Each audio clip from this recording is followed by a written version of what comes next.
আরো অন্যান্য দলকে সংযোজন করে আপনারা জাতীয় সংস্কার মহাজোট তৈরি করুন, যাতে করে একটি তৃতীয় রাজনৈতিক শক্তি নয়, আমি বলবো বাংলাদেশের বিকল্প রাজনৈতিক শক্তির উত্থান অনিবার্য। সেটাই করা সম্ভব। জন্য অনুরোধ জানাচ্ছি গোলাম সারওয়ার মিলন, সাবেক প্রতিমন্ত্রী ও সংসদ সদস্য, নির্বাহী চেয়ারম্যান, জনতা দল বাংলাদেশ, জনতা পার্টি বাংলাদেশ। বিসমিল্লাহির রহমানির রহিম।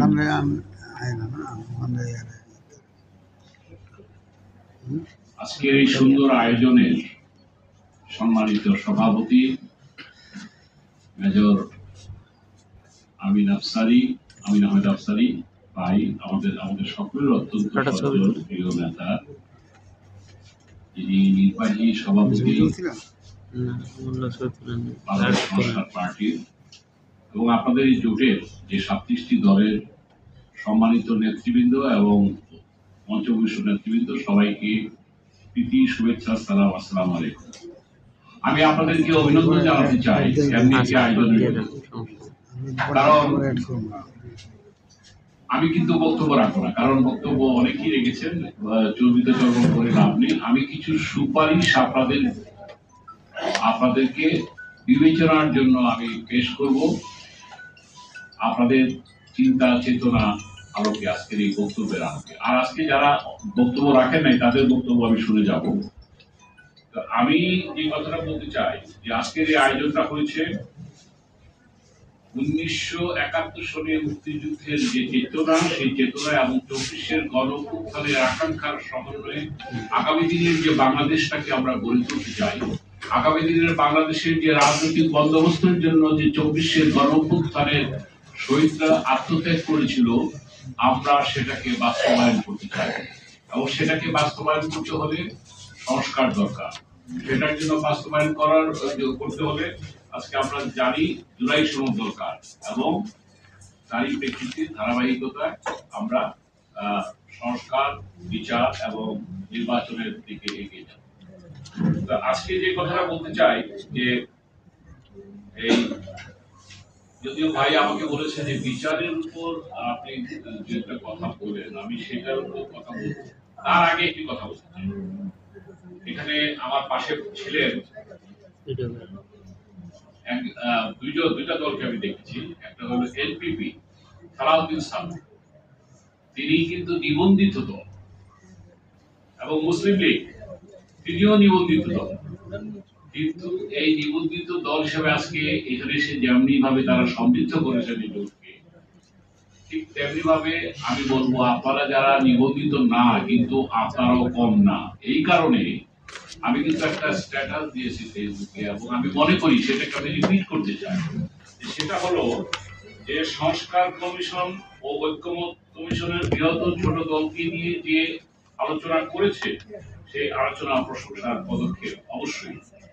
তবে গণতান্ত্রিক অন্তর্ভুক্তির জন্য, এগেইন আই রিপিট, গণতান্ত্রিক অন্তর্ভুক্তির জন্য নবীন এবং অন্যান্য রাজনৈতিক দল, মানে আপনারা আমরা অন্যান্য রাজনৈতিক দলের সাথে সংলাপ সমান গুরুত্বপূর্ণ রাখে, এবং এটা সময় উপযোগী উদ্যোগ হিসেবে বিবেচিত হওয়া উচিত। আমি সেই কারণে আমি বলবো যে শিশু না কাঁদলেও মা দুধ দেন। আজকে দেখেন কাদের সাথে সংস্কার নিয়ে আলোচনা হচ্ছে, অবশ্যই শ্রদ্ধা করতে চাই, আর এটাও প্রশংসার দাবিদার। সেইখানে দেখা গেছে যে সেখানে নিবন্ধিত দল তো অনেক নাই, আবার অনেক নিবন্ধিত দল বাদ করেছে, আবার সেখানে অনিবন্ধিত দল যারা আছেন, আর এখানে যারা আমরা অনিবন্ধিত দল আছি, সেখানেও তাদের জন্য যোগ্যতর ব্যক্তি এখানে আছে। তাই আমি মনে করি আপনাদের জাতীয় সংস্কারের জোট, এটা আমার পরামর্শ, বিবেচনা নির্বাহী সভাপতি আছেন, সবার সাথে আলোচনা করবেন, আরো অন্যান্য দলকে সংযোজন করে আপনারা জাতীয় সংস্কার মহাজোট তৈরি করুন, যাতে করে একটি তৃতীয় রাজনৈতিক শক্তি নয়, আমি বলবো বাংলাদেশের বিকল্প রাজনৈতিক শক্তির উত্থান অনিবার্য। সেটাই করা সম্ভব এই জোট তৈরি করার মধ্য দিয়ে। আমরা যদি জাতীয় সংস্কার মহাজোট যদি করতে পারি, সেটার মাধ্যমে সম্ভব।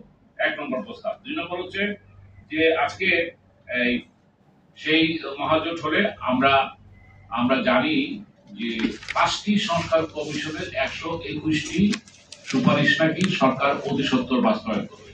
আমি এই সভা থেকে অনুরোধ করব, ভালো কথা, সেই 121টি কি কি আজকে আমরা যে আপনারা যা চাইছেন তার মধ্যে থাকতে পারে, সুতরাং আমাদের সময় বেঁচে গেল। সেই 121টি সংস্কার কি কি হচ্ছে আমরা আগামী 2 দিনের মধ্যে অতি সত্বর একটা গ্যাজেট আকারে, যেহেতু একমত হয়ে গেছে যারা সংলাপে গিয়েছেন, এবং নিশ্চয়ই আমরাও সেখানে একমত হবো, কারণ সেখানে আনএনিমাস একমত হয়েছে। সুতরাং 121টি সুপারিশ যদি 5টি সংস্কার কমিশনের পক্ষ থেকে যদি আপনার হয়ে থাকে, বাকিগুলি নিয়ে আমরা কথা বলবো।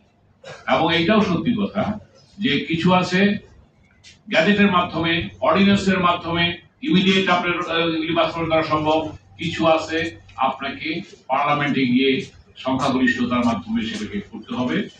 সংবিধানকে যদি আমরা সংস্কার করি, অথবা গণভোটের মাধ্যমে, অথবা গণপরিষদ নির্বাচনের মাধ্যমে, সেটাও ঐক্যমতের দরকার। সুতরাং সময় খুব কম। তাই আমি যেটা মনে করি যে আজকে অন্তর্ভুক্তি যে কথাটা বলেছি, আমি বলি অন্তর্ভুক্তি নির্বাচন হওয়া দরকার, সবার জন্য লেভেল প্লেইং ফিল্ড থাকা দরকার। এখন প্রশ্ন করবেন আমাকে অনেকে টক শোতে বলেন যে